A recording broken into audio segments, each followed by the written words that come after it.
বিশিষ্ট সাংবাদিক চিন্তাবিদ হাইদৰ হুছেইনলৈ জাতীয় সম্প্ৰীতি বঁটা। গাম্ভীৰ্যপূৰ্ণ অনুষ্ঠানত উপস্থিত অসমীয়া প্ৰতিদিনৰ সম্পাদক জয়ন্ত বৰুৱাকে ধৰি ভালেসংখ্যক বিশিষ্ট ব্যক্তি।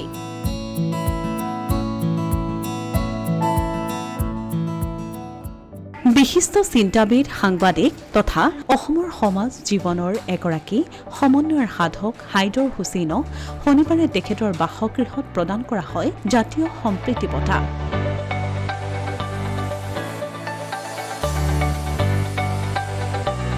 কৃষক মুক্তি সংগ্ৰাম সমিতিয়ে এই বঁটাটি ভৰলুৰ শান্তিনগৰৰ হাইদৰ হুছেইনৰ নিজা বাসগৃহত অনুষ্ঠিত হোৱা এক গাম্ভীৰ্যপূৰ্ণ অনুষ্ঠানত প্ৰদান কৰে।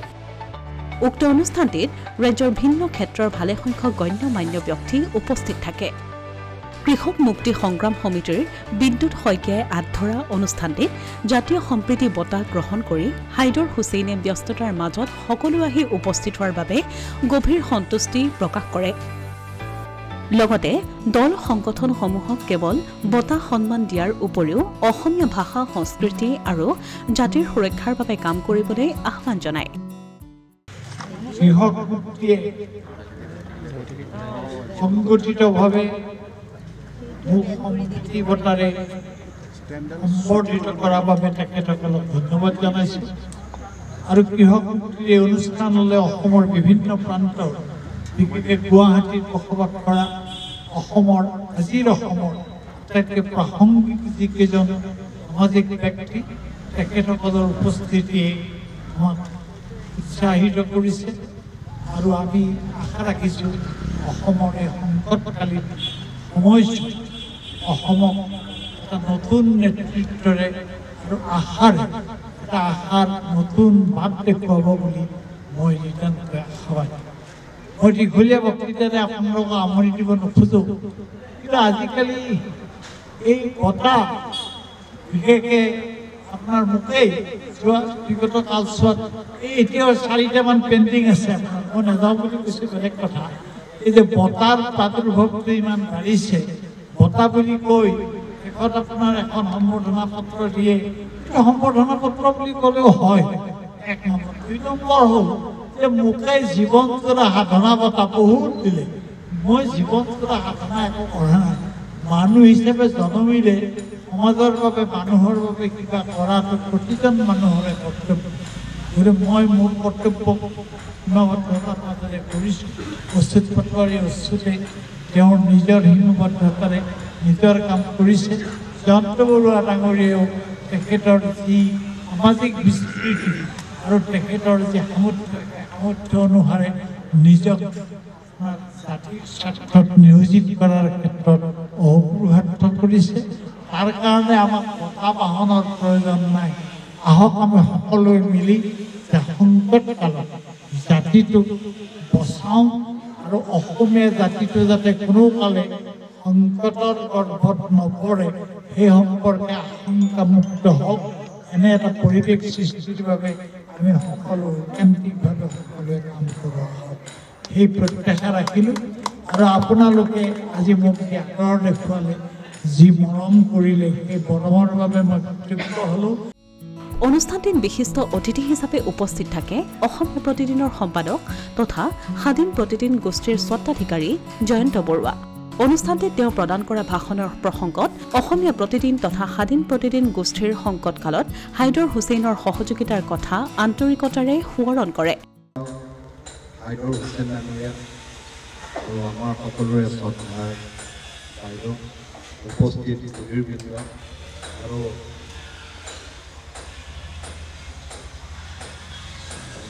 কৃষক মুক্তি সংগ্ৰাম সমিতিৰ সমূহ বিষয়ববীয়াসকল, আজি আচলতে এটা দিন আৰু এই দিনটো আদিম প্ৰতিদিন গোষ্ঠীৰ কাৰণে এটা স্মৰণীয় দিন। কাৰণ আপোনালোক সকলোৱে জানে যে আদিম প্ৰতিদিন গোষ্ঠীৰ জন্মলগ্নৰ পৰাই হাইদৰ হুছেইনদেৱ প্ৰত্যক্ষভাৱে জড়িত হৈ আছিল আৰু পৰৱৰ্তী সময়ত স্বাধীন প্ৰতিদিন গোষ্ঠীৰ অতি এটা জটিল সন্দিগ্ধনত তেখেতে অসমীয়া প্ৰতিদিন কাকতৰ সম্পাদক আৰু পৰৱৰ্তী সময়ত মুখ্য সম্পাদক হিচাপে স্বাধীন প্ৰতিদিন গোষ্ঠীৰ নেতৃত্ব বহন কৰিছিল। প্ৰায় 13 বছৰ কাল তেখেতে স্বাধীন প্ৰতিদিন গোষ্ঠীক এক নেতৃত্ব দি আমাৰ সমূহ কৰ্মচাৰীসকলক সাংবাদিকসকলক এটা নতুন দিশ তেখেতে দি থৈ আহিছে আৰু যিটোৰ বাবেই আজি স্বাধীন প্ৰতিদিন গোষ্ঠীয়ে তেখেতে দেখুৱাই যোৱা বাটেৰে অগ্ৰসৰ হৈ আছে।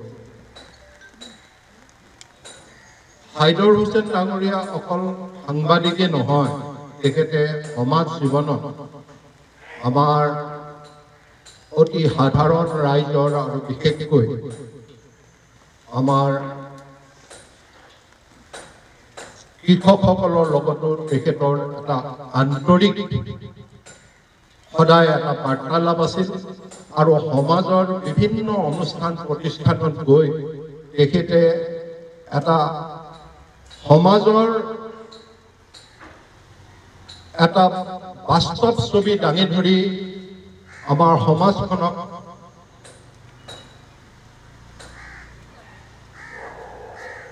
অনুপ্ৰাণিত কৰিছিল আৰু আজি সেই হাইদৰ হুছেইন দেৱক কৃষক মুক্তি সংগ্ৰাম সমিতিয়ে আজি যি তেওঁ সন্মান প্ৰদৰ্শন কৰিছে, এই প্ৰদৰ্শন কৰাৰ বাবে মই কৃষক মুক্তি সমিতিক আন্তৰিক ধন্যবাদ জ্ঞাপন কৰিছোঁ আৰু হাইদৰ হুছেইন দেৱকো মই অভিনন্দন জ্ঞাপন কৰাৰ লগতে নেদেখাজনৰ ওচৰত প্ৰাৰ্থনা জনাইছোঁ যাতে হাইদৰ দা সদায় সুস্থ সবল হৈ আমাক বিভিন্ন সময়ত বিভিন্ন উপদেশেৰে অনুপ্ৰাণিত কৰি আগুৱাই যোৱাত আমাক সহায় কৰে। অনুষ্ঠানটোত ভাষণ প্ৰদান কৰি অখিল গগৈয়ে অসমীয়া সমাজ জীৱনলৈ হাইদৰ হুছেইনৰ বৰঙণিৰ কথা দোহাৰে। মোৰ জীৱনত মানে যিকেইজন মানুহক মই আটাইতকৈ বেছিকৈ সন্মান কৰোঁ, গুৰু বুলি মানো আৰু অলপ ভয় কৰোঁ, সেই তেনেকুৱা ধৰণৰ 3জন মানুহৰ নাম মই নোলোৱাকৈ থাকিব নোৱাৰোঁ। তেখেতসকল হ'ল ডক্টৰ হীৰেণ গোহাঁই, উদয়াদিত্য ভৰালী আৰু হাইদৰ হুছেইন খুৰা। এই 3জন মানুহকে মই মানে এই সময়ত আটাইতকৈ বেছিকৈ শ্ৰদ্ধা কৰোঁ, ভয়ো কৰোঁ আৰু মানে তেখেতসকলে অলপ ফোন কৰিবলৈও বা কথা পাতিবলৈও অকণ ভয় লাগে, অকল এই 3জন মানুহৰ ক্ষেত্ৰত। হাইদৰ হুছেইন খুৰা সম্পৰ্কে যিমানখিনি কথা ক'লে মই ভাবোঁ যে খুব আটাইকেইটা পাৰ্সপেক্টিভ, আটাইকেইটা এছপেক্ট, আটাইকেইটা বিষয়ে আচলতে ইয়ালৈ ওলাই আহিছে। এজন আন্দোলনকাৰী হিচাপে অসমৰ জাতীয় জীৱনৰ আটাইতকৈ সংকটৰ সময়খিনি আমাৰ যুগৰ দেই, তাৰ আগতো আলফাৰ যুগটো পাৰ হৈ গৈছে, সেই যুগটোৰ বিষয়ে মই বেছি ইমান নাজানো, মই সৰু হৈ আছিলোঁ তেতিয়া। কিন্তু পোষ্ট আলফা যিটো পিৰিয়ড অসমৰ জাতীয় জীৱনৰ যিটো আটাইতকৈ ডাঙৰ সংকট আহিছে, সেই সংকটটোৰ সময়ত যিকেইজন মানুহক অবিৰতভাৱে আমি আমাৰ সংগ্ৰামী কাৰ্যকলাপৰ মাজত পাইছিলোঁ, কোনো দ্বিধা নোহোৱাকৈ যে টেঙানীৰ পৰা বা দৈয়াঙৰ পৰা 20,000 মানুহ আহিছে। গুৱাহাটীত বুদ্ধিজীৱীসকলে আমাৰ সেই আন্দোলনত যাবলৈ প্ৰায়ে বেয়াই পায়, ভয়ো কৰে, কাৰণ আমি একেবাৰে চৰকাৰ বিৰোধী। তৰুণ গগৈ চৰকাৰ ডাঙৰীয়াৰ চৰকাৰৰ দিনতো আমি একেবাৰে আটাইতকৈ ডাঙৰ শত্ৰু আছিলোঁ, আৰু বিজেপি চৰকাৰৰ দিনতো আমি আটাইতকৈ ডাঙৰ শত্ৰু। গতিকে আমাৰ লগত মানুহ যাবলৈ বেয়াই পায় বুদ্ধিজীৱী সমাজ। তাৰ ভিতৰত যিকেইজন ছিনিয়ৰ মানুহ একদম নিৰ্দ্বিধাই, আমি জানোৱে যে তেখেত আহিবই আৰু বীৰ দৰ্পে কাৰোলৈ ভয় নকৰাকৈ সকলো সংবাদ মাধ্যমৰ আগত জাতীয় কথাকেইটা ক'বই তাৰ ভিতৰত এজন মানুহ আছিলে, এজন মানুহ হ'ল হাইদৰ হুছেইন খুৰা। সেইকাৰণে হাইদৰ হুছেইন খুৰাক আমাৰ ফেমিলিটো মানে অসমৰ জাতীয় জীৱনৰ এই সংগ্ৰামী আৰু আমি নিজকে প্ৰগতিশীল জাতীয়তাবাদী বুলি কওঁ। এই প্ৰগতিশীল জাতীয়তাবাদী আমাৰ যিটো ফেমিলি, সেই ফেমিলিটোৰ আমি এজন মানে পৰিয়ালৰ তেখেত এজন সদস্য বুলি গণ্য কৰোঁ। আৰু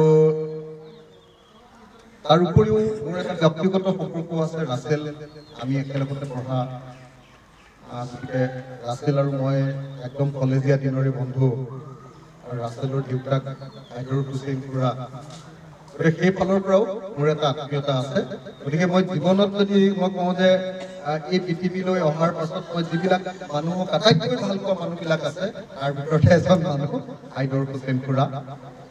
আৰু সেইকাৰণে মই আনুষ্ঠানিকভাৱে কথাকেইটা ক'ব খোজা নাছিলোঁ, মানে মই সদায় এইটো লৈ থাকিব খুজিছিলোঁ যে নাই মই এইবিলাক কথা কৈ থাকিব খোজা নাই, মই কেতিয়াবা ভৱিষ্যতে কেতিয়াবা কম, এনেকৈ ভাবি সদায় ৰৈ থাকিব খুজিছিলোঁ। আৰু সেইকাৰণে মই ভাবিছিলোঁ যে আজি কথাখিনি নকওঁ।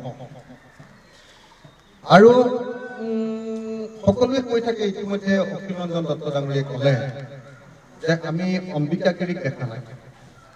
আমি শুনি থাকোঁ, পঢ়ি থাকোঁ যে অম্বিকাগিৰিয়ে লাখুটিডাল লৈ আগফালে যিমান অসমীয়া মানুহক পায় সদায় অসমীয়া জাতি কেনেকৈ বিপদগ্ৰস্ত হৈছে, অসমীয়া জাতিয়ে কেনেকৈ বিপথে গৈছে, সেই কথাবিলাক অনবৰতে সেইটো মানে ইয়াৰ ষ্টিকৰ নিচিনা আৰু অসমীয়া জাতিৰ কাৰণে এটা মানে এটা হেৰিয়াৰ নিচিনা আছে, যাক আজিকালি বিবেক বুলিও কয় যে অসমীয়া জাতিৰ কাৰণে মানে এটা বিবেকৰ নিচিনা।